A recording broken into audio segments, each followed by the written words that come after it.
പണ്ട് ശത്രു രാജ്യങ്ങൾ മറ്റൊരു രാജ്യത്തേക്ക് പടനയിച്ചാണ് എത്തിയിരുന്നത്. കാലാളും കുതിരയും രഥവും ഗജനിരയും അന്നുണ്ടായിരുന്നു. എന്നാൽ ഇന്നത് വ്യോമാക്രമണങ്ങളായി മാറി. പക്ഷേ വെനസ്വേലൻ പ്രസിഡന്റിനെയും ഭാര്യയെയും പിടിച്ചെടുക്കുവാൻ അമേരിക്കൻ സൈന്യം എത്തുന്നതിന് മുൻപ് തന്നെ മിസൈൽ ആക്രമണമോ വെടിവെപ്പോ കൂടാതെ തന്നെ സുരക്ഷാ സൈനികർ വീണു. ഒരു രാജ്യത്തേക്ക് പ്രവേശിക്കാതെ തന്നെ, ഒരു വ്യോമാക്രമണം നടത്താതെ തന്നെ ശത്രുവിനെ വീഴ്ത്താവുന്ന ഏറ്റവും പുതിയ സംവിധാനത്തിന്റെ പരീക്ഷണമായിരുന്നു അമേരിക്ക നടത്തിയത്. ലോകത്തെ അമ്പരിപ്പിച്ചുകൊണ്ട് ഏറ്റവും പുതിയ യുദ്ധ ആക്രമണ മുറകളിലൂടെ അമേരിക്ക തങ്ങളുടെ ആക്രമണങ്ങളുടെ രീതി തന്നെ മാറ്റിയെഴുതുകയാണ്. വെനസ്വേലയിലെ സൈനികർ അമേരിക്കൻ സൈന്യം എത്തുന്നതിന് മുൻപ് തന്നെ വീണുവെന്നാണ് വെനസ്വേലൻ സൈന്യം പറയുന്നത്.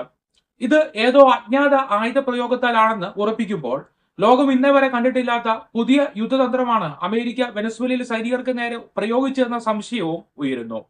കരയിൽ നിന്നോ കപ്പലിൽ നിന്നോ മിസൈലുകൾ അല്ലെങ്കിൽ ഡ്രോൺ വിക്ഷേപിച്ച് ആക്രമണം നടത്തുന്ന രീതിയാണ് ഇതുവരെ നാം കണ്ടിരുന്നത്.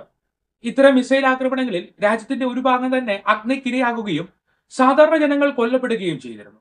എന്നാൽ ഒരു രാജ്യത്തെ കീഴ്പ്പെടുത്തുവാൻ അവിടുത്തെ സ്ഥലങ്ങളെയും ജനങ്ങളെയും നശിപ്പിക്കേണ്ട, ആ രാജ്യത്തിന് സുരക്ഷ നൽകുവാനായി നിൽക്കുന്ന സൈനികരെ മാത്രം ഇല്ലാതാക്കിയാൽ മതി. അതിനുള്ള ആയുധമാണ് അമേരിക്ക കണ്ടെത്തിയിരിക്കുന്നതും വെനസ്വേലയിൽ പരീക്ഷിച്ചിരിക്കുന്നതും. ദൂരെ നിന്ന് തന്നെ പ്രത്യക്ഷമായ ഒരു ആക്രമണം നടത്താതെ തന്നെ സൈനികരെ ഇല്ലായ്മ ചെയ്യാനുള്ള ഈ ആയുധം അമേരിക്ക വെനസ്വേലയിൽ പരീക്ഷിച്ച് വിജയിച്ചിരിക്കുകയാണ്. ഒരു രാജ്യത്തിന്റെ സുരക്ഷ നൽകുന്നത് സൈനികരും അവരെ ശക്തരാക്കുന്ന ആയുധങ്ങളുമാണ്. നിലവിലെ സൈനിക രീതി അനുസരിച്ച് ആയുധ സംഭരണശാലകളെയും സൈനിക കേന്ദ്രങ്ങളെയുമാണ് ആക്രമിക്കുന്നത്. എന്നാൽ ഇവിടെ അമേരിക്കയുടെ തന്ത്രം അനുസരിച്ച് ആദ്യം തന്നെ സൈനികരെ ഇല്ലാതാക്കുന്നു. എത്ര ആൾബലവും ആയുധങ്ങളും ഉണ്ടെങ്കിലും ആയുധം പ്രയോഗിക്കേണ്ട ആൾബലത്തെ തകർത്തു കഴിഞ്ഞാൽ വിജയത്തിന്റെ നല്ലൊരു ഭാഗവും കൈപ്പിടിയിൽ ഒതുങ്ങും. അത്യാധുനിക ആയുധങ്ങളിൽ ഗവേഷണവും വികസനവും വിപണനവും നടത്തുന്ന ചൈന, റഷ്യ, ചില യൂറോപ്യൻ രാജ്യങ്ങളൊക്കെ അമേരിക്ക ഉപയോഗിച്ച ഈ ആയുധത്തെക്കുറിച്ചുള്ള അന്വേഷണം തുടങ്ങിയിട്ടുണ്ട്. വെനസ്വേലയിലെ സൈനികർ പറയുന്നതനുസരിച്ച് അമേരിക്കൻ യുദ്ധവ്യൂഹം എത്തുന്നതിന് മുൻപ് തന്നെ ഇവർ അറ്റാക്ക് ചെയ്യപ്പെട്ടിരുന്നു. അമേരിക്കയുടെ ഡ്രോണുകളും ഹെലികോപ്റ്ററുകളും വെനസ്വേലൻ അതിർത്തിയിൽ പ്രവേശിക്കുന്നതിന് മുൻപ് തന്നെ വെനസ്വേലൻ സൈനികർ ആക്രമണം നേരിട്ടു. തീവ്രമായ ശബ്ദതരംഗം സൃഷ്ടിക്കുന്ന ഒരു തരം അജ്ഞാത ആയുധമാണ് അമേരിക്ക പ്രയോഗിച്ചതെന്ന് വെനസ്വേലൻ സൈനികർ പറയുന്നു. വെനസ്വേലയിലെ റഡാറുകൾ നിശ്ചലമാവുകയും അതിന് തൊട്ടു പിന്നാലെ സൈനികർ ആക്രമണം നേരിടേണ്ടി വരികയും ചെയ്തു. ഒരു വെടിയുണ്ട പോലും ഏൽക്കാതെ ഈ സൈനികർ നിലത്തു വീണു. മൂക്കിൽ നിന്ന് രക്തമൊലിച്ചു. ചിലർ തളർന്നു വീണു. വെനസ്വേലൻ പ്രസിഡന്റിന്റെ വസതിയിൽ സുരക്ഷിക്കാൻ നിന്നിരുന്ന സൈനികർക്കാണ് പ്രധാനമായും ഈ ദുർവിധി നേരിടേണ്ടി വന്നത്. പൂർണ്ണമായും ക്ലിയറായ നിശബ്ദത തളം കെട്ടിയ കൊട്ടാരത്തിന് മുകളിലേക്കാണ് US സേന ഹെലികോപ്റ്ററായി എത്തിയതും ഓപ്പറേഷൻ നടത്തിയതും. രണ്ട് ചോദ്യങ്ങൾക്ക് ഉത്തരം കണ്ടെത്താതെയാണ് ഇപ്പോൾ വെനസ്വേലൻ സൈനികർ ഉള്ളത്. അമേരിക്കൻ സൈന്യം എത്തുന്നതിന് മുൻപ് തങ്ങളുടെ സൈന്യം തളർന്നു വീണത് എങ്ങനെ? അവരുടെ മൂക്കിൽ നിന്ന് രക്തം വരുവാനുള്ള കാരണം എന്താണ്? ഈ സൈനികരുടെ ശരീരത്തിൽ നിന്നും രക്തസാമ്പിളുകൾ വിദഗ്ധ പരിശോധനയ്ക്കായി എടുത്തിട്ടുണ്ട്.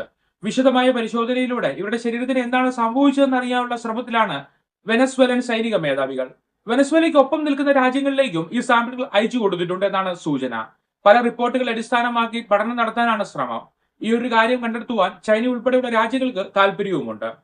US ആക്രമണത്തിൽ തങ്ങളുടെ 100ഓളം സൈനികർക്ക് ജീവൻ നഷ്ടമായെന്നാണ് വെനസ്വേല സ്ഥിരീകരിച്ചത്. ഇവർ ഏത് ആയുധം മൂലമാണ് കൊല്ലപ്പെട്ടതെന്ന് സ്ഥിരീകരിക്കുവാൻ ഇതുവരെ കഴിഞ്ഞിട്ടില്ല. തങ്ങൾ ഏതെങ്കിലും അജ്ഞാത ആയുധം പ്രയോഗിച്ചുവെന്ന് അവകാശവാദവും ഇതുവരെ അമേരിക്ക ഉന്നയിച്ചിട്ടില്ല. അമേരിക്കയുടെ പുതിയ ആയുധത്തിന്റെ പരീക്ഷണമായിരുന്നു വെനസ്വേലയിൽ നടന്നതെന്ന് സംശയിക്കുന്നവരും ധാരാളമാണ്. എങ്കിൽ തന്നെ അമേരിക്ക മുൻകൂട്ടി പദ്ധതി തയ്യാറാക്കി വെനസ്വേലയ്ക്ക് വിതരണം ചെയ്ത സുരക്ഷാ സാമഗ്രികളിൽ ഇതിനുള്ള സംവിധാനം ചെയ്തിരുന്നുവെന്ന് ഒരു കൂട്ടർ സംശയം ഉന്നയിക്കുന്നു. അമേരിക്കയുടെ ഏറ്റവും വലിയ വ്യവസായം ആയുധ നിർമ്മാണവും വിപണനവുമാണ്. ലോകത്തെ മിക്ക രാജ്യങ്ങളുടെ മേലും അമേരിക്ക തങ്ങളുടെ ആയുധവും യുദ്ധ സാമഗ്രികളും സുരക്ഷാ സാമഗ്രികളും വാങ്ങുവാൻ സമ്മർദ്ദം ചെലുത്തുന്നുണ്ട്. ഇതുകൂടാതെ ശത്രു രാജ്യങ്ങൾക്ക് ആയുധ സാമഗ്രികൾ വിതരണം ചെയ്യുന്ന രാജ്യങ്ങളിലെ നിർമ്മാണ മേഖലയിൽ അമേരിക്കയ്ക്ക് രഹസ്യമായും സ്വാധീനമുണ്ട്. ഇതിൽ തന്നെ ഒട്ടും കടന്നുകയറ്റം നടത്തുവാൻ ഇതുവരെ കഴിയാത്തത് റഷ്യ, ചൈന എന്നീ രാജ്യങ്ങളുടെ ആയുധ നിർമ്മാണത്തിലാണ്. അതുകൊണ്ട് തന്നെയാണ് അമേരിക്കയ്ക്ക് ചുറ്റുമുള്ള രാജ്യങ്ങളിൽ എവിടെയെങ്കിലും ഈ ചൈനയുടെ റഷ്യയുടെ സ്വാധീനം എത്തുമ്പോൾ അമേരിക്ക ഭയക്കുന്നത്. ഗ്രീൻലാൻഡ് പോലും വാങ്ങിയെടുക്കുവാൻ ട്രംപ് സമ്മർദ്ദം ചെലുത്തുന്നത് ഈ ഒറ്റ കാരണത്താലാണ്. ലോകത്തെ പല രാജ്യങ്ങളുടെ മേൽ സൈനിക ശക്തിയിൽ അമേരിക്കയ്ക്ക് ഇരുന്നിടത്തിരുന്ന് ഇടപെടുവാൻ കഴിയും. എന്നാൽ ചൈനയും റഷ്യയുമാണ് അതിന് ബദലായി ഉള്ളത്. ഏതായാലും അമേരിക്ക വെനസ്വേലയിൽ പ്രയോഗിച്ച ആയുധം രഹസ്യമായി തന്നെ തുടരുകയാണ്. അതിനെക്കുറിച്ചുള്ള കണ്ടെത്തലുകൾ പുറത്തുവരികയോ അമേരിക്ക തന്നെ സത്യം പുറത്തു പറയുകയോ ചെയ്താൽ പുതിയൊരു ആയുധം കൂടി ലോകത്തിന് പരിചിതമാകും.